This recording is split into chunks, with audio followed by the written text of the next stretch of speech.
ముఖ్యంగా మీడియా ముందుకు రావడానికి కారణం మొన్నటి రోజున కానీ అసెంబ్లీలో శాసన మండలిలో జరిగిన సంఘటన చాలా బాధాకరం. ఏడుగొండల వెంకటేశ్వర స్వామి అనే ఒక చాలా ప్రపంచ దేశాలకు కూడా ఒక దైవం.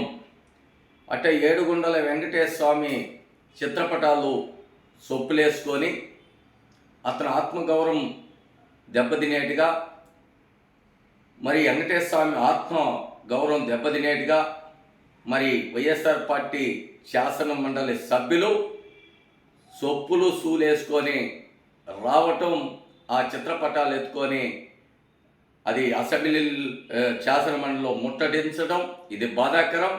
ఈ విషయం పైన తీవ్రంగా ఖండిస్తూ, దేవుని అనేది కూడా వాళ్ళకి భక్తి అనేది కూడా లేకుండా ఆఖరికి ఆ చిత్రపటాలు అవన్నీ కూడా కింద పడేసి, దేవుడంటే వాళ్ళకి ఎటువంటి భక్తి కానీ భయం కానీ ఎలాంటి లేదు. వాళ్ళు అరాచకాలకు మారిపోయిన వ్యక్తులు. మరి అటువంటి వ్యక్తుల్ని ఆ దేవుడు కూడా క్షమించకూడదని కూడా మీడియా ద్వారా కూడా తెలియజేస్తున్నా. మరి అంతేకాకుండా ప్రతి ఒక్కటి ఈరోజు కూటమి ప్రభుత్వాన్ని నారా చంద్రబాబు నాయుడు మీద వీళ్ళు చేసిన అరాచకాల్ని అవినీతిని మరి రుద్దాలని చూస్తున్నారు. ఇది మంచిది కాదు. ఆ దేవుడు కూడా మిమ్మల్ని క్షమించడానికి కూడా మరి మీడియా తరఫున తెలియజేస్తున్నాం. నిన్న మొన్న ఆ పేర్లు నాని అనే సన్నాసి మాట్లాడుతున్నాడు.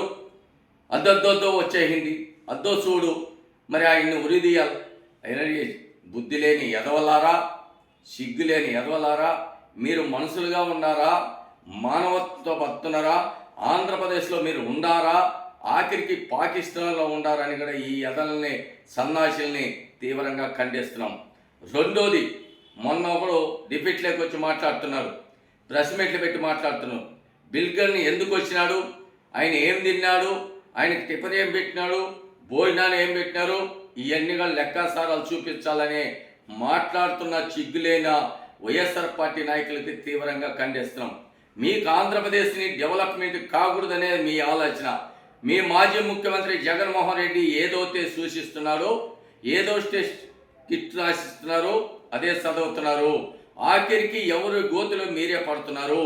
ఈ రాష్ట్రానికి దశ దిశగా గతంలో 2020 అని ఆనాడు మరి గౌరవనీయులు బిల్కట్ని తీసుకొచ్చి బిల్కట్ని మరి హైదరాబాద్ని సైదరాబాద్ చేసి ఐటీ సిటీని మరి ఎన్నో రంగాలలో నిర్మాణం చేస్తే, మరి ఈరోజు ఆంధ్రప్రదేశ్ని ఎంతో ఆయన ఇక్కడికి వచ్చింది, ఆయన్ని మనం ఆయనకి ధన్యవాదాలు చెప్పాలా, ఆయనకి స్వాగతం పలకాలా, ఆయనకి మనం కృతజ్ఞతలు చెప్పాలా. ఆ దేశాల నుంచి వచ్చి మన రాష్ట్రంలో మరి పరిశ్రమలు పెట్టడానికి కానీ, గూగుల్ సంస్థ పెట్టడానికి కానీ, ఇక్కడ పరిశ్రమలు కానీ మరి అనేక రకాలుగా మరి పంటలు కూడా మరి అన్ని రకాలుగా ఈ రాష్ట్రాన్ని డెవలప్మెంట్ చేయడానికి బిల్కట్ వేస్తే ఆయన టిఫిన్ తినేదాని మీద మాట్లాడతారు, ఆయన భోజనం చేసేదాని మీద మాట్లాడతారు. మీరు అసలు మానవత్వం ఉందా, మనుషులా? మీకు కొంచెమైనా ఇంకిత జ్ఞానం ఉండదని కూడా మీడియా ద్వారా కూడా మాట్లాడుతున్నా. ఈ వైఎస్ఆర్ పార్టీ మూకలకి ఒకటే, ఈ ఆంధ్రప్రదేశ్ ఈరోజు అమరావతిలో ఎక్కడ చూసినా మరి 57 ఎకరాలలో డెవలప్మెంట్ అవుతున్నది. ఒక పక్క అమరావతిని మరి రాజధాని పూర్తి అవుతున్నది. మరి హైకోర్టు కానీ, బ్యాంకులు కానీ, ఎమ్మెల్యేలు, మంత్రులు క్వార్టర్స్, సెక్రటరియట్లో మరి సిబ్బంది ఇక్కడ ఇప్పటికే పూర్తి అయిపోయినాయి.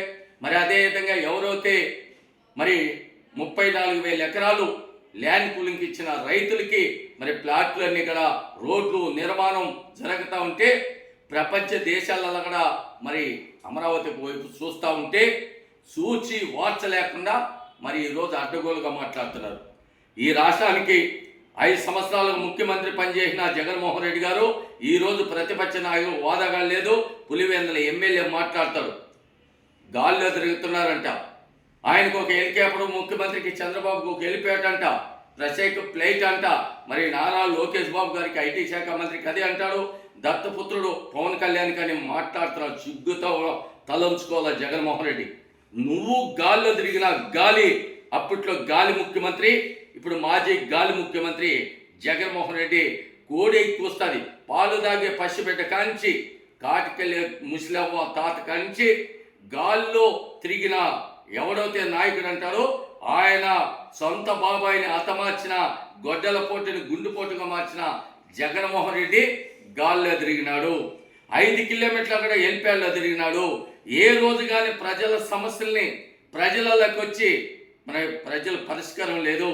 ఆఖరికి సెక్రటేరియట్ పోవాలంటే పర్దాలు కట్టుకొని పోయిన మనిషి ఈరోజు ఈ రాష్ట్రాన్ని దశ దిశగా ప్రపంచ దేశాలకు కూడా సాటి చెప్పే వ్యక్తి గౌరవనీయులు ఆంధ్రప్రదేశ్ ముఖ్యమంత్రిని కూడా నారా చంద్రబాబు నాయుడు అయితే ఈ రాష్ట్రాన్ని దశ దిశగా పనిచేసి ఈ రాష్ట్రాన్ని డెవలప్మెంట్ చేయాలన్నా, ఈ రాష్ట్రంలోని ప్రజలకి ఉద్యోగాలు కల్పించాలన్నా, నిరుద్యోగుల్ని మరి యువతకి పెద్దపెట్టేయాలన్నా అది నారా చంద్రబాబు నాయుడు అని ప్రతి అవ్వ, ప్రతి తాత, ప్రతి తమ్ముడు, ప్రతి అక్క, ప్రతి చెల్లి, ప్రతి కార్మికుడు, ప్రతి కనిష్ఠుడు, మరి చేనేత, రైతన్న అందరూ కూడా ఈరోజు చంద్రబాబు నాయుడు ఇంకా 10 కాలాల్లో ఇటువంటి నాయకుడు ఈ రాష్ట్రానికి ముఖ్యమంత్రిగా ఉంటే మన తల రాతులు మారుతాయని కూడా మరి అందరూ కూడా భావిస్తూ ఆయన ధన్యవాదాలు చెప్తా ఉంటే, నువ్వు 5 సంవత్సరాలు ఆంధ్రప్రదేశ్ని సర్వనాశనం చేసి ఆంధ్రప్రదేశ్ని సర్వనాశనం భూత్సాహం చేసిన వ్యక్తి ఎవరన్నా ఉన్నారంటే అది జగన్మోహన్ రెడ్డి అని చెప్తారు. నువ్వు ఈరోజు హెలిప్యాడ్ల గురించి, ఫ్లైట్ల గురించి ఈరోజు తిరుగుతూ ఉన్నారని మాట్లాడటం ఇది సిగ్గుచేటు. నువ్వు గాలిలో తిరిగింది, నువ్వు గాలి ముఖ్యమంత్రి అని పేరు పెట్టుకుంది, నువ్వు గాలి మాజీ ముఖ్యమంత్రి అని పేరు తెచ్చుకున్నాడు. నువ్వు ఈరోజు హెలిప్యాడ్ల గురించి, ఫ్లైట్ల గురించి ఈరోజు మాట్లాడుతూ ఉంటే సిగ్గుతో తల ఉంచుకోవాలి. జగన్మోహన్ రెడ్డి గారు సిగ్గుతో తల ఉంచుకోవాలి. దొంగే దొంగని అంట, దొంగే దొంగని అంట. ఆ విధంగా నువ్వు గాలిలో తిరిగి, నువ్వు హెలిప్యాడ్లో తిరిగి, నువ్వు ఫ్లైట్లలో తిరిగి, నువ్వు ఇంకొకరికి ఈరోజు వాళ్ళు డెవలప్మెంట్ కోసం తిరుగుతున్నారు. నీ కేసులు మాఫీ చేసుకోవడానికి తిరిగినావు. ఈ రాష్ట్రానికి ఏం చేయలేదని ప్రజలకు భయపడావు. ప్రజలు భయపడి దాంకొని గాల్లో తిరిగినోడు నువ్వు ఈరోజు నారా చంద్రబాబు నాయుడిని, నారా లోకేష్ బాబు గారిని, ఇట పవన్ కళ్యాణ్ గారిని మాట్లాడే నైతిక విలువ లేదని జగన్మోహన్ రెడ్డిని తీవ్రంగా ఖండిస్తున్నాం. ఈరోజు జగన్మోహన్ రెడ్డికి మన పని అయిపోయింది, ఇంకా మనకు ఉనికి లేదు. ఇప్పటికే ఈ రాష్ట్ర ప్రజలు మనకు 11 ఛార్జ్షీట్లు, ఈడీ ఛార్జ్షీట్లు ఉంటే, సిబిఐ మరి అక్రమాస్తులలో 11 ఛార్జ్షీట్లు ఉంటే మనకు ఆ 11 గుర్తు పెట్టకుండా 11 మంది ఎమ్మెల్యేలని, నాకు కూడా 11 మంది ఎమ్మెల్యేలు గెలిపించినారని ప్రజలు తీర్పిచ్చినారని, ఇంకా మన ఉనికి లేదు, మన భవిష్యత్తు లేదు, మనం ఏదో అడ్డదారిన దొడ్డిదారిన ఈ కూటమి ప్రభుత్వం మీద బురద చల్లాలన్నావు. ఆ బురద నీకే అంటుకుంటుంది. ఇది సరైన పద్ధతి కాదని జగన్మోహన్ రెడ్డికి సూటిగా హెచ్చరిస్తున్నాం. ఇప్పటికీ మళ్ళా ఎడిసేషన్ మీద పోయారు. మరి సమర్థమైన మరి ఎడిసేషన్ ఏదన్నా ఉండదంటే గౌరవ్ మరి అమ్మ భువనేశ్వరమ్మ గారు ఎన్నో రకాలుగా వాళ్ళు కష్టంతో పైకి వచ్చిన వ్యక్తులు. మీ మధ్య అక్రమ ఆస్తులు చేసి మరి భారతీయ సిమెంటు ఇట సిమెంట్లన్నీ కూడా దొడ్దారిని అడ్డదారిని సంపాదించలేదు. మాట్లాడేప్పుడు వెనక ముందు ఆలోచన చేసి మాట్లాడితే జగన్మోహన్ రెడ్డికి బాగుంటుంది. సొంత చెల్లి కడుపులో రక్తం పంచుకుని పుట్టిన చెల్లె మాట్లాడుతున్నది, సొంత చిన్నాయన కూతురు మాట్లాడుతున్నది. మా అన్న అవినీతిపరుడు, మా అన్న అక్రమంగా మరి ఇచ్చేసినాడు, ఈ రాష్ట్రానికి ఏమి చేయలేదు, మళ్ళా పాదయాత్ర పెట్టుకొని ప్రజలకి ఏమి వెళ్తాడు, ఏ మొహం పెట్టుకొని వెళ్తాడు, అతనికి సిగ్గు ఉందా, శరం ఉందా, మానం ఉందా, ఈనం ఉందని మరి పబ్లిక్గా మీడియాలోనే మరి బహిరంగ సభలలో చెప్తున్నారు. దీనికి ఏది సమాధానం చెప్తావు జగన్మోహన్ రెడ్డి? ఈరోజు నారా చంద్రబాబు నాయుడు కుటుంబంలో మరి నందమూరి కుటుంబంలో కానీ ఎవరైనా లేకపోతే పవన్ కళ్యాణ్ మెగాస్టార్ కుటుంబాల్లో ఈ కుటుంబాలలో వీళ్ళు ఈ విధంగా అవినీతి పరిపాలన ఎవరైనా ఒక్కటి చెప్పమని చెప్పు. ఈరోజు పాలు తాగే పసిబిడ్డ కాంచి అవినీతి పరుడు ఎవరున్నారంటే జగన్మోహన్ రెడ్డి. నువ్వు వచ్చి ఈరోజు నీతి మాటలు మాట్లాడతావు. అంబట్రాంబ మన జైలు వచ్చి ఏం మాట్లాడుతున్నాడు, జోగి రమేష్ ఏం మాట్లాడుతున్నాడు? సిగ్గుందా మీకు? ఒక్కసూరి మనం ఈ చేసిన అరాచకాలకి, అవినీతికి, కుంభకోణానికి, మరి మద్యం కల్తీ మద్యానికి మరి ఎన్నిటికి మనం బానిసలైనాం, మనం దోపిడీదారులైనాం, మన అరాచకాలు మళ్ళా ఇప్పుడు దాన్ని ఎట్లా మనం ఎదుర్కోవాలా, మనం ఏ విధంగా ప్రజలకి వెళ్తే మనల్ని ముమ్మేస్తారని కానీ లేకుండా మళ్ళా వచ్చి ఈరోజు రోడ్ల మీదకి వచ్చి మేమేదో నీతిమంతుల్లో అక్రమంగా అరెస్ట్ చేసినట్టు. ఎందుకు అక్రమంగా ఇంతమంది రాష్ట్రంలో 175 నియోజకవర్గాలలో మీ మాజీ శాసనసభ్యులు లేరా? మీ మాజీ మంత్రులు లేరా? మీ మాజీ శాసనమండలి సభ్యులు లేదా? మాజీ పార్లమెంట్ సభ్యులు వాళ్ళందరి మీద కేసులు పెట్టేది మీ మీద ఎందుకు పెడుతున్నారు?